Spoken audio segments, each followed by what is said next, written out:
Bismillahirrahmanirrahim. Assalamualaikum warahmatullahi wabarakatuh. Innal hamdalillahi nahmaduhu wa nasta'inuhu wa nastaghfiruh wa na'udzu billahi min shururi anfusina wa min sayyiati a'malina. May yahdihillahu fala mudhillalah wa may yudlil fala hadiyalah. Asyhadu an la ilaha illallah wahdahu la syarikalah wa asyhadu anna Muhammadan abduhu wa rasuluh la nabiyya wa la rasula ba'dah.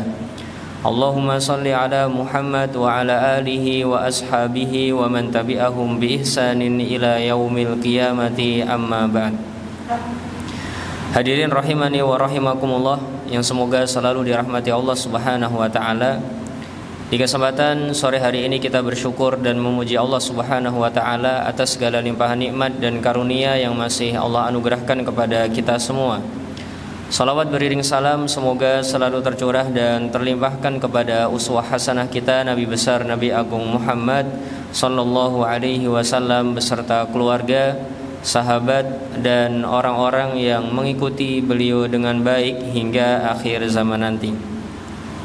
Hadirin rahimani wa rahimakumullah, di kesempatan sore hari ini kita akan belajar bersama tentang amalan-amalan yang setara dengan ibadah haji atau mungkin memiliki fungsi yang sama dengan fungsi ibadah haji. Baik, amalan-amalan tersebut disebutkan oleh Nabi SAW secara terang-terangan ataupun eksplisit bahwasanya amalan tersebut setara dengan ibadah haji, ataupun hal tersebut disebutkan secara implisit, secara tidak langsung. Kita langsung masuk kepada amalan apa saja yang dikatakan oleh Nabi SAW memiliki pahala seperti ibadah haji. Ada beberapa. Yang pertama adalah berangkat sholat wajib dalam keadaan berwudu.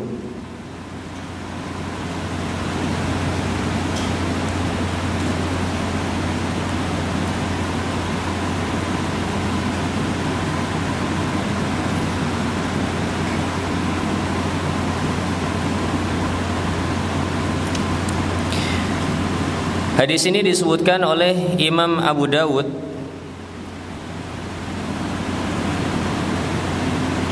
dengan nomor 558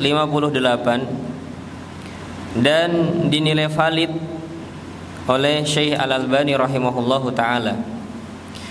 Dari sahabat Abu Umamah radhiyallahu anhu, Rasulullah sallallahu alaihi wasallam bersabda, "Man kharaja min baitihi mutatahhiran."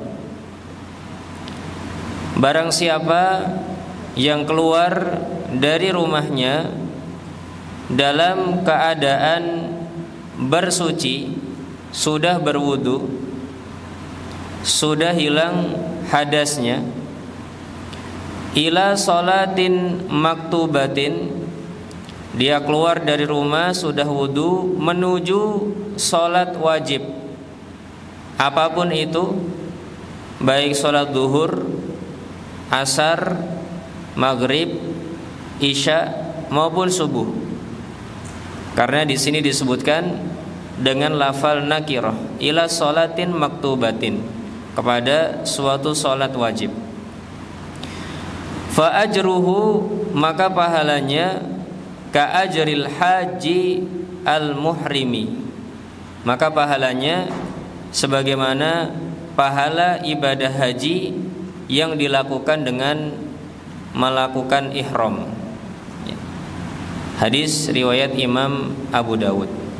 Jadi amalan yang pertama, hadirin rahimani wa rahimakumullah, adalah berangkat sholat wajib dalam keadaan berwudu. Dan ini adalah amalan yang setiap hari atau hampir setiap hari kita lakukan.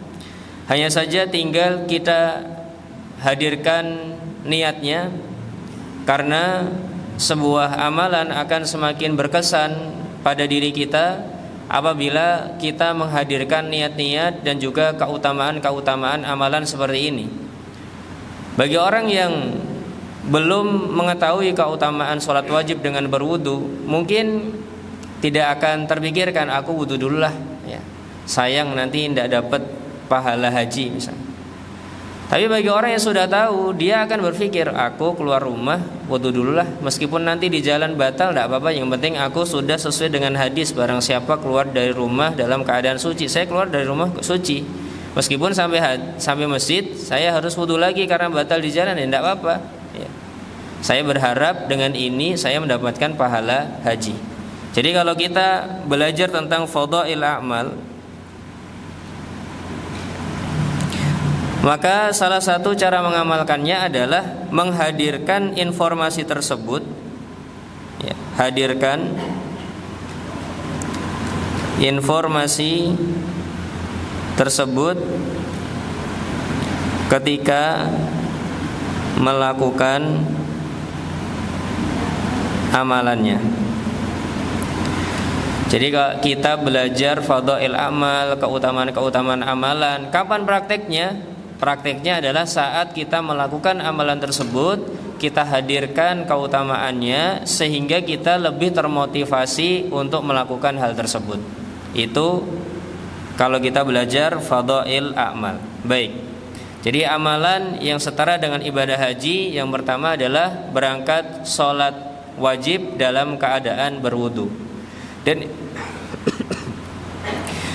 Dan ini adalah hadis yang juga baru saya dapatkan ketika diminta untuk kajian ini ya. Saya melakukan riset, mencari hadis-hadis Nabi SAW, amalan apa yang setara dengan ibadah haji. Ternyata ada amalan ini, berangkat sholat wajib dalam keadaan berwudu, ternyata seperti pahala orang yang berhaji dalam keadaan berihram ya.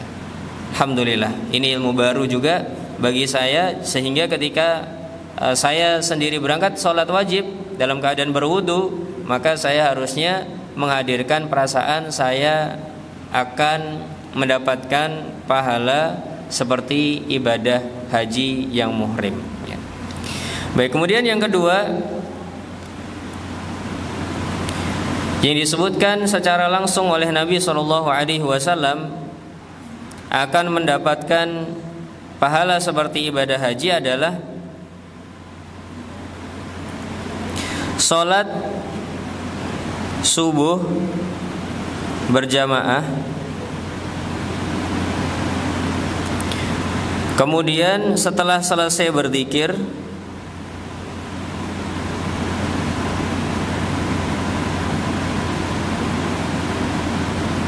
sampai matahari meninggi, sampai masuk waktu sholat duha saja, masuk waktu sholat duha. Kapan awal kali masuk sholat duha? Jawabannya 15 menit dari waktu terbit matahari.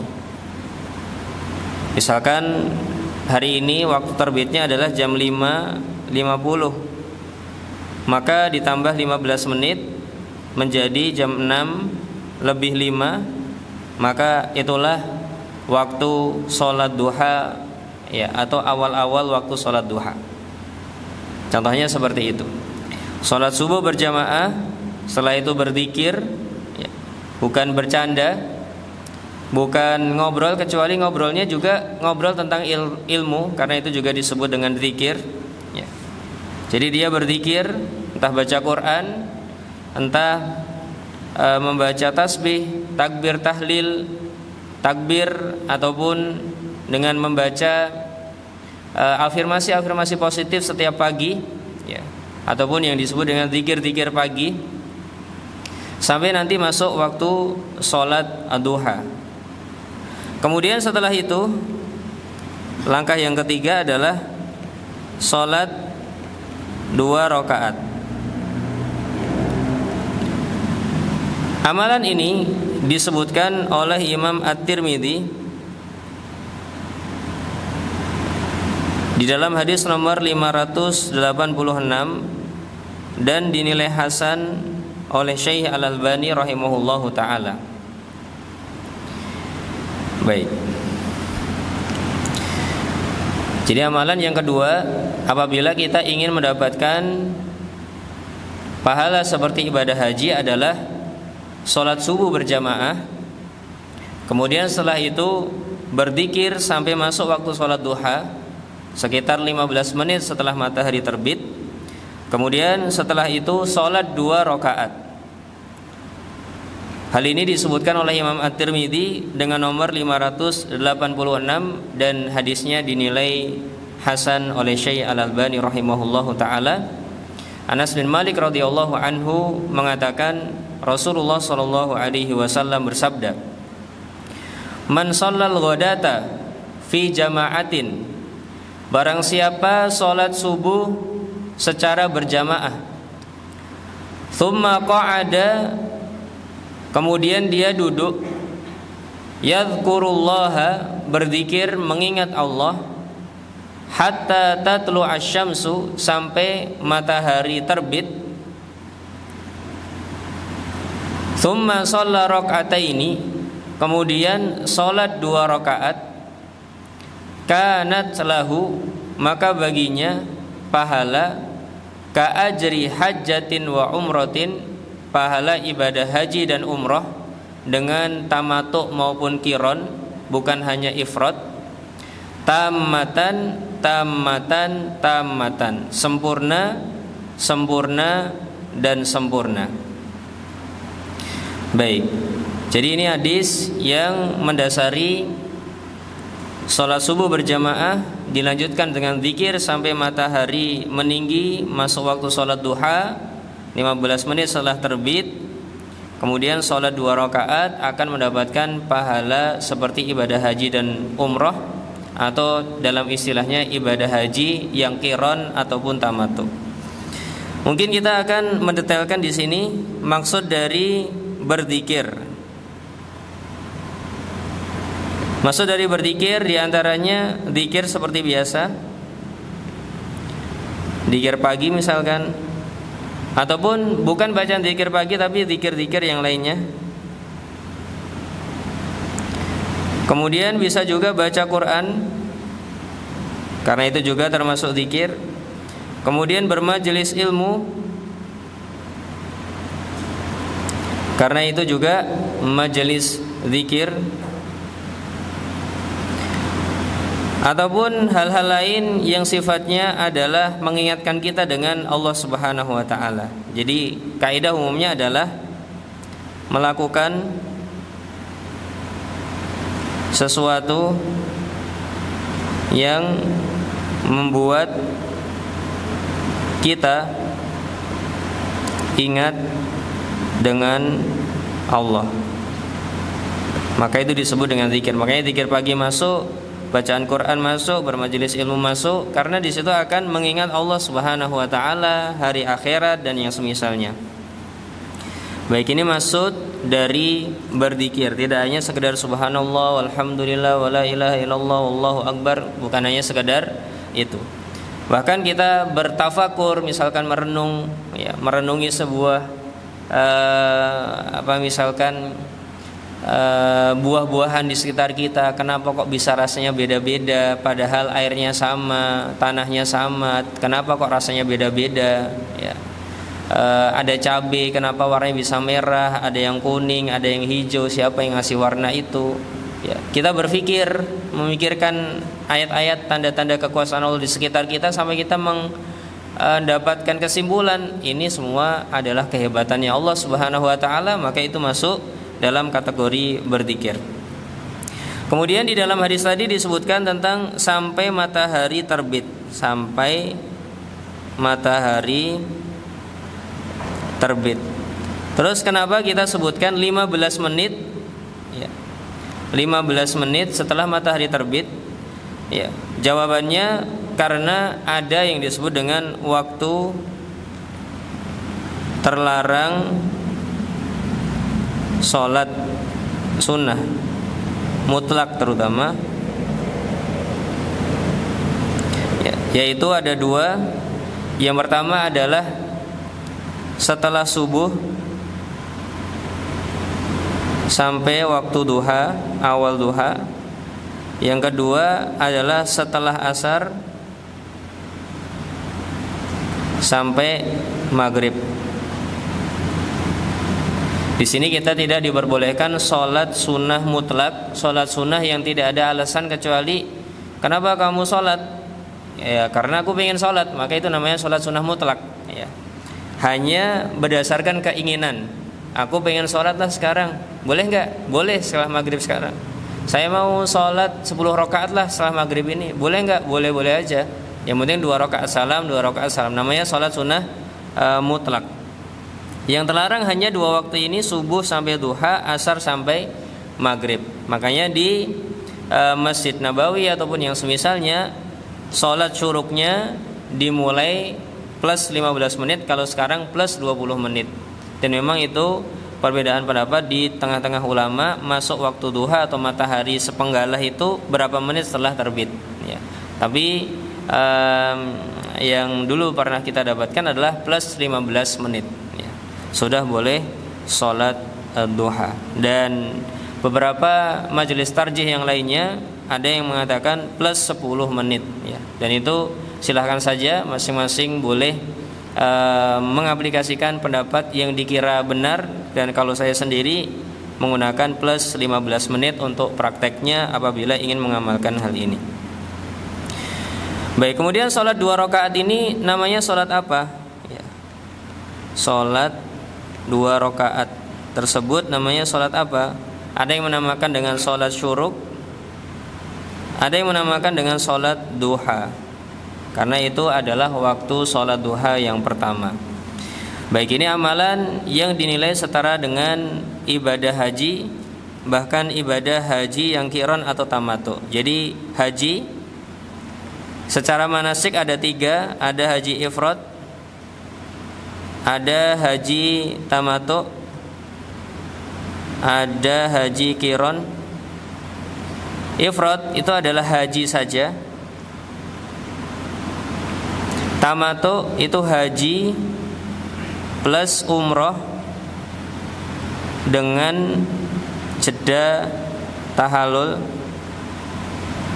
Sedangkan qiran adalah haji plus umroh tanpa jeda tahallul. Ya. Jadi yang disebut di hadis ini adalah haji hajjatin wa umrotin, haji ataupun haji dan umroh. Artinya 2 manasik ini, tamattu atau qiran, baik yang terjeda dengan tahallul maupun tanpa jeda dengan tahallul. Jadi berarti kalau ibadahnya qiran, misalkan berangkat tanggal 1 Dzulhijjah, kemudian setelah itu selesai melaksanakan umroh, maka dia harus pakai pakaian ihram tersebut sampai nanti selesai tanggal 10 Dzulhijjah. Maka itu disebut dengan ibadah haji qiran tanpa ada jeda tahallul. Jadi lebih susah. Baik. Ini maksud dari hadis tersebut. Kemudian yang berikutnya, amalan yang ketiga, amalan yang setara dengan ibadah haji adalah melakukan umroh di bulan Ramadan. Berdasarkan hadis riwayat Imam Bukhari dengan nomor 1863 dan Imam Muslim dengan nomor 1286.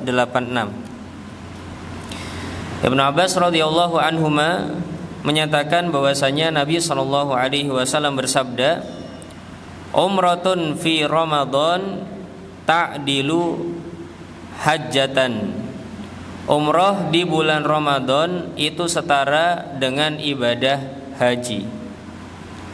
Wa fi riwayatin, dalam riwayat yang lainnya, ta'dilu hajjatan ma'i, seperti berhaji bersamaku. Ya. Jadi yang dilakukan untuk mendapatkan pahala ibadah haji adalah umrah di bulan Ramadan. Umroh di bulan Ramadan dari tanggal 1 Ramadan sampai tanggal 30 Ramadan. Ya. Meskipun berangkatnya ke Arab Saudi misalkan tanggal 25 Sya'ban, ya, tapi nanti umrohnya tanggal 1 Ramadan, maka ini yang dimaksud dengan umroh di bulan Ramadan, bukan berangkatnya. Begitu juga misalkan seorang berangkat 25 Sya'ban, ternyata Ramadannya bergeser, ya, tidak sesuai jadwal yang harus dilakukan oleh travel. Misalkan rencananya umroh tanggal 1 Ramadan, ya, ternyata bergeser mundur dari atau Arab Saudi mundur, sehingga pas pelaksananya tanggal 29 atau 30 Sya'ban misalkan, maka ini tidak dianggap umroh di bulan Ramadan. Jadi harus di tanggal 1 sampai tanggal 30. Saat kapan? Saat mengatakan labbaika Allahumma umrotannya.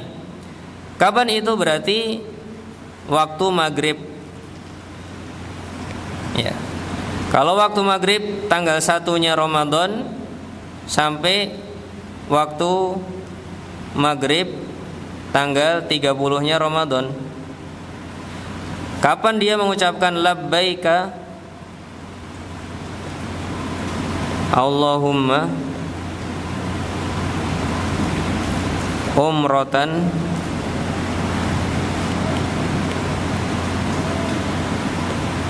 maka dia dianggap umroh di bulan Ramadan. Artinya misalkan seorang ke Dzulhulaifah sebelum atau dia mau umroh tanggal 1 Ramadan, nanti tawafnya, sa'inya sudah masuk Ramadan, tapi dia di Dzulhulaifah jam 14.00 mengucapkan labbaika Allahumma umratan, maka wallahu taala alam bisawab, ini tidak disebut umroh di bulan Ramadan meskipun nanti tawafnya, sa'inya, tahallulnya di bulan Ramadan. Sehingga hendaknya kita perhatian dengan hal ini dan memberikan jarak. Kalau mau umroh di bulan Ramadan, pastikan di itinerary disebutkan umrohnya ya, kira-kira tanggal 2 atau tanggal 3 Ramadan, biar lebih aman, ya, dalam hal ini, ya. Mungkin umroh yang ini tadi sifatnya bisa jadi ketemu Ramadan atau enggak, biayanya lebih murah. Tapi yang tanggal 2 sampai 3 Ramadan biayanya lebih mahal. Maka jangan sampai terkecoh gara-gara harga, kemudian kita tidak jadi umroh sesuai dengan kriteria, yaitu umroh di bulan Ramadan, gara-gara ihramnya atau mengucapkan labbaika Allahumma umrotannya tidak atau belum masuk bulan Ramadan. Hendaknya ini diperhatikan apabila ingin mendapatkan ibadah atau pahala ibadah haji dengan umroh di bulan Ramadan. Baik, kemudian yang berikutnya, yang keempat, di antara yang setara atau hampir setara dengan ibadah haji adalah sholat Jumat.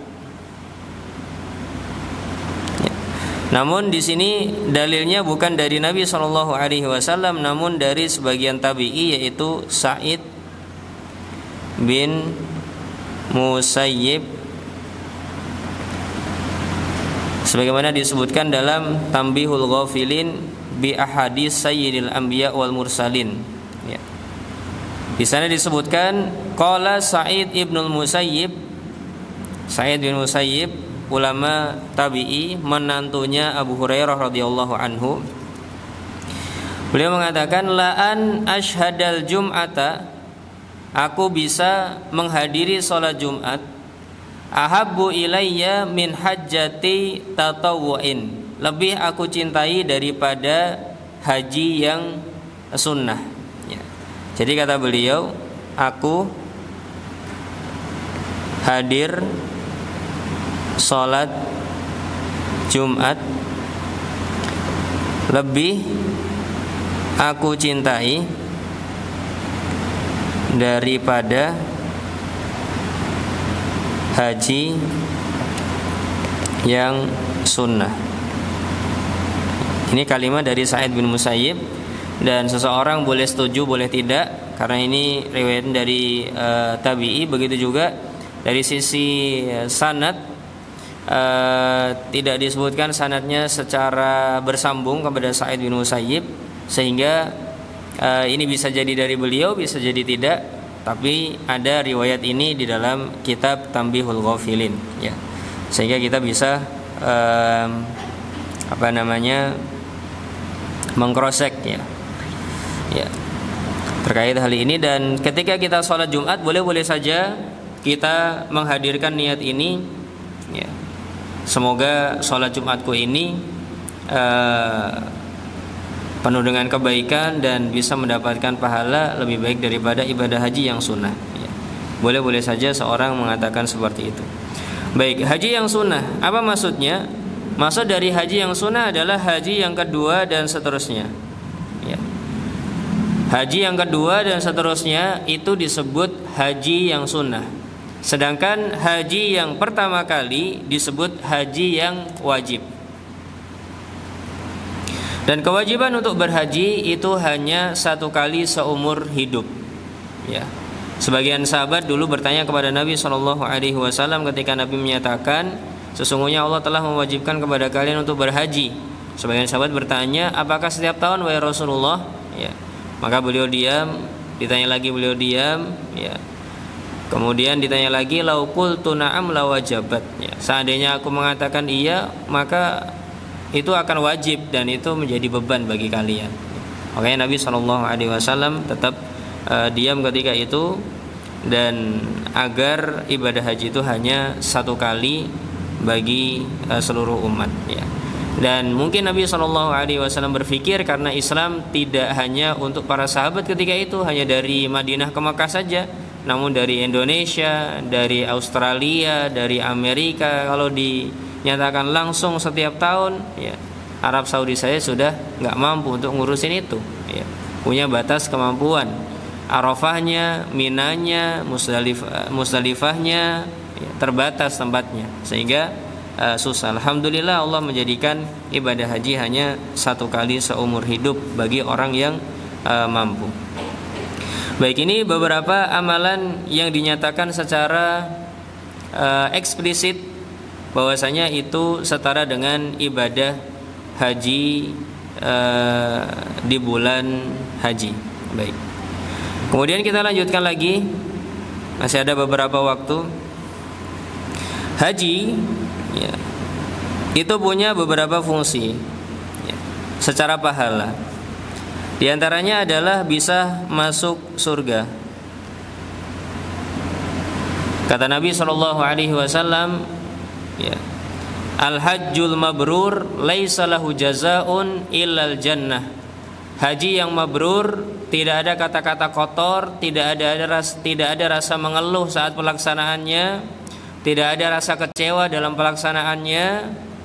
Dia menjadi haji yang mabrur meskipun bisa jadi dia susah, meskipun dia tidak mendapatkan makanan beberapa hari misalkan, meskipun dia harus antri ketika ke toilet misalkan, tapi tidak ada keluh kesah, tidak berucap yang buruk, ya. Dan dia rela dengan ketetapan Allah Subhanahu wa taala dalam ibadah haji tersebut, berlapang hati, berlapang dada. Kalau dia dapat nikmat dia syukuri, kalau pas dapat susah dia bersabar atas hal tersebut, menjaga lisannya, ya. Maka dia disebut sebagai haji yang mabrur, dan haji yang mabrur akan mendapatkan surga. Dan untuk bersabar di ibadah haji itu tidak mudah. Kita di sini mengatakan haji sabar, ya, itu lebih mudah karena kita hanya melihat dari layar HP. Kita nggak merasakan panas di sana seperti apa. Kita nggak merasakan antri toilet di sana seperti apa, ya. Kita tidak merasakan antri makanan di sana seperti apa. Kita nggak merasakan nunggu antrian bis seperti apa, ya. Kita nggak merasakan itu. Maka kita merasa kayaknya mudah, tapi kalau dijalani butuh kesabaran yang sangat luar biasa. Akan ada ujian-ujian yang mungkin besar, ya, karena pahalanya besar. Tidak mungkin Allah akan memberikan pahala besar kok ujiannya ringan, nggak ada. Ujiannya pasti berat, ya. Baik, jadi masuk surga. Kemudian di antara fungsi haji yang lainnya adalah menghapus dosa dan mengembalikan status dosanya seperti saat dilahirkan. Ini salah satu fungsi dari ibadah haji. Man hajja falam yarfuth walam yafsuk raja'a kayaumi waladathu ummuhu. Barang siapa yang berhaji kemudian dia tidak melakukan perbuatan rafath, ya, kalimat-kalimat, perbuatan-perbuatan, tindakan-tindakan yang menyinggung, yang nyerempet-nyerempet hubungan suami istri. Walam yafsuk, dia juga tidak melakukan tindakan-tindakan kefasikan, perbuatan dosa. Kalau dua ini dia hindari, maka raja'a ka hayatihi yauma waladathu ummuhu. Dia akan kembali sebagaimana keadaannya saat dilahirkan oleh ibunya. Ya. Baik. Jadi ada fungsi penghapusan dosa. Ya. Terus apa saja amalan-amalan yang bisa dilakukan dan disebutkan oleh Nabi SAW akan menghapuskan dosa ataupun mengembalikan kondisi seseorang sebagaimana saat dilahirkan oleh ibunya. Ya. Di antaranya adalah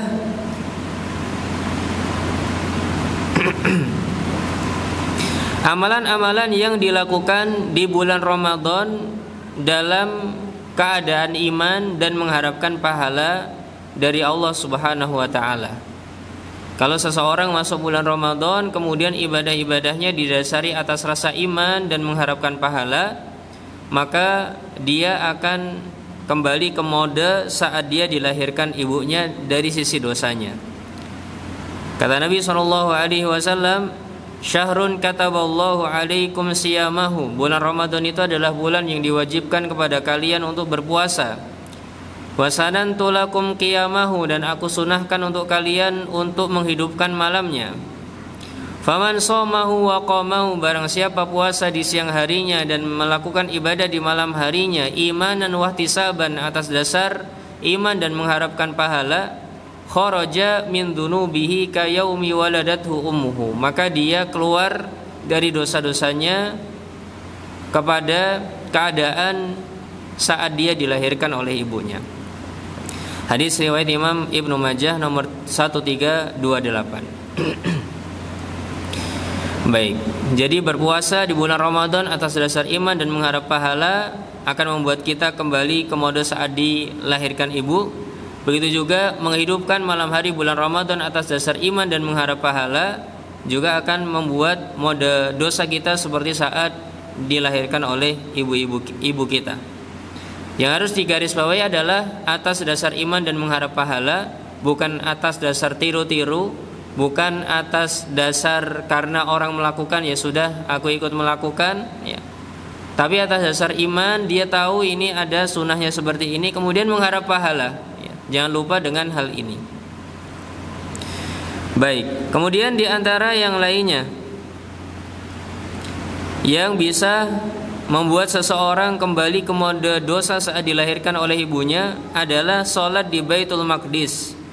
Sebagaimana hadis riwayat Imam Ibnu Majah, bahwasanya Nabi SAW mengatakan, lamma faragha Sulaimanu ibnu Dawud min bina'i Baitul Maqdis, ketika Nabi Sulaiman bin Dawud sudah selesai membangun Baitul Maqdis, sa'alallaha thalathan, beliau meminta kepada Allah 3 hal. Ya. Salah satu yang diminta oleh Nabi Dawud adalah wa alla ya'tiya hadzal masjida ahadun, dan tidak ada seorang pun yang mendatangi masjid ini, maksudnya Baitul Maqdis, la yuridu illa sholata fihi, tidak ingin kecuali untuk sholat di dalamnya, illa kharaja min dunubihi kayaumi waladathu ummuhu, kecuali dia akan keluar dari dosanya menuju mode dosa saat dia dilahirkan oleh ibunya. Artinya kosong dari dosa, bersih dari dosa. Kata Nabi SAW, wa arju an yakuna qad u'tiyat tsalitsa, aku berharap doa yang ketiga ini diberikan oleh Allah Subhanahu wa taala juga. Baik. Di antara yang juga sama fungsinya membuat seseorang masuk ke mode dosa saat dilahirkan oleh ibunya adalah wal kafaratu al mukthu fil masajidi ba'da sholati. Di antara bentuk-bentuk penghapusan dosa adalah ketika seseorang tetap tinggal di masjid setelah sholat. Wal masyu 'alal aqdami ilal jama'at, berjalan dengan kaki menuju masjid. Wa isbagul wudu'i fil makarihi, tetap menyempurnakan wudu meskipun di hari-hari yang tidak menyenangkan untuk menyentuh air, contohnya di musim dingin.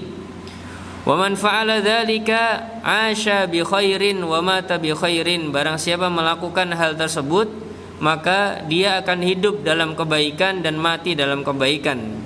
Wa kana min khati'atihi kayaumi waladathu ummuhu, dan dari dosanya dan kesalahannya dia seperti kondisi saat dilahirkan oleh ibunya.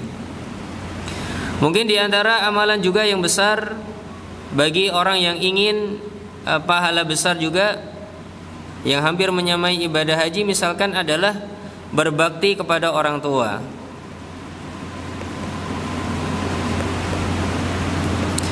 Jadi ini secara implisit disebutkan dalam Kitab Adabul Mufrad karya Imam Al-Bukhari rahimahullahu ta'ala. Pernah ada seorang laki-laki yang mendatangi Ibnu Abbas radhiyallahu anhuma. Dia mengatakan, inni khatabtu imra'atan, aku melamar seorang wanita. Kata laki-laki yang datang kepada Ibnu Abbas. Fa'abat an tankihani, maka dia menolak untuk aku nikahi.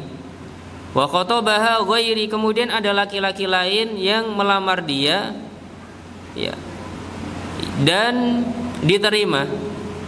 Fa ahabbat an tankihaha, dia mau untuk dinikahi laki-laki kedua tersebut. Faghirtu 'alaiha, aku pun cemburu. Faqataltuha, sehingga aku membunuh wanita tersebut. Fahal li min taubatin, maka apakah aku masih bisa mendapatkan taubat, pengampunan dosa dari Allah Subhanahu wa taala? Maka kata Ibnu Abbas radhiyallahu anhuma, ya, ummuka hayyatun, apakah ibumu masih hidup? Maka dikatakan qala la, tidak, ya. Maka kata Ibnu Abbas radhiyallahu anhuma, tub ilallahi azza wa jalla wa taqarrab ilaihi mastata'ta. Kalau begitu bertobatlah saja kepada Allah dan dekatkanlah dirimu kepada Allah semaksimal yang kamu mampu. Fadhahabtu, kata Atha, periwayat dari Ibnu Abbas, fadhahabtu fasa'altu Ibnu Abbasin, aku pun mendatangi Ibnu Abbas dan bertanya kepadanya, lima sa'altahu an hayati ummihi, kenapa Anda bertanya tentang apakah ibunya masih hidup ataukah tidak? Maka kata Ibnu Abbas radhiyallahu anhuma, inni la a'lamu amalan, aku tidak tahu suatu amalan aqraba ilallahi azza wa jalla, yang lebih mendekatkan seorang hamba kepada Allah Subhanahu wa taala, min birril walidah, daripada berbakti kepada seorang ibu, ya. Ini kata Ibnu Abbas radhiyallahu anhuma. Jadi salah satu amalan yang besar juga adalah berbakti kepada kedua orang tua, ya. Jadi meskipun tidak haji, seseorang masih bisa berbakti kepada kedua orang tuanya, dan itu adalah amalan yang sangat besar sekali. Dan tentu dari sisi amalan-amalan yang sifatnya implisit akan sangat banyak sekali, tapi itu beberapa yang bisa kita sebutkan, ya. Dan mungkin sebagai pengingat, di antara amalan yang besar sekali fungsinya, meskipun dia tidak berhaji, tapi bisa jadi dia akan mendapatkan kedudukan tinggi di hadapan Allah Subhanahu wa taala, adalah ketika dia bertauhid misalkan, ya. Maka dia akan bisa masuk surga tanpa azab dan tanpa hisab bahkan, ya. Humul ladzina la yastarqun wa la yaqtawun wa la yatatayyarun wa ala rabbihim yatawakkalun, yaitu orang-orang yang tidak melakukan tatayur, selalu bertawakal kepada Allah, tidak melakukan kai, ya, tidak meminta diruqyah, ya, maka dia akan masuk surga tanpa azab dan tanpa hisab, ya, karena dia hanya bertawakal kepada Allah Subhanahu wa taala saja. Ya. Baik, begitu juga misalkan tentang kesabaran, ya. Orang-orang yang sabar ketika tertimpa musibah misalkan, ya. Nanti di hari kiamat dia akan mendapatkan kedudukan yang tinggi dan sangat besar sekali. Sampai-sampai orang yang dulu tidak sakit misalkan, tidak tertimpa musibah sebagaimana dia, merasa iri, seandainya dulu aku di dunia tertimpa musibah seperti dia, kemudian aku bisa bersabar seperti dia, ya. Jadi seorang yang bersabar ketika tertimpa musibah itu juga mendapatkan pahala besar dari Allah Subhanahu wa taala, karena kesabaran itu pahalanya tidak terbatas, ya. Innama yuwaffas sabiruna ajrahum bighairi hisab, ya. Wallahu taala alam bisawab. Semoga saja beberapa hal tersebut bisa kita amalkan dan bisa kita aplikasikan sehingga kita bisa mendapatkan pahala ibadah haji meskipun kita belum melakukan ibadah haji tersebut, ya. Atau mungkin sebagai pengingat juga, tapi ini ibadah umrah, ya. Yang setara dengan ibadah umrah adalah sholat di Masjid Quba, ya. Itu juga bisa setara dengan ibadah umrah. Wallahu taala alam bisawab, ya. Mungkin ini yang bisa kita bahas. Terima kasih banyak atas perhatiannya. Mohon maaf atas segala kekurangannya. Subhanakallahumma wa bihamdika asyhadu an la ilaha illa anta astaghfiruka wa atubu ilaik. Assalamualaikum warahmatullahi wabarakatuh.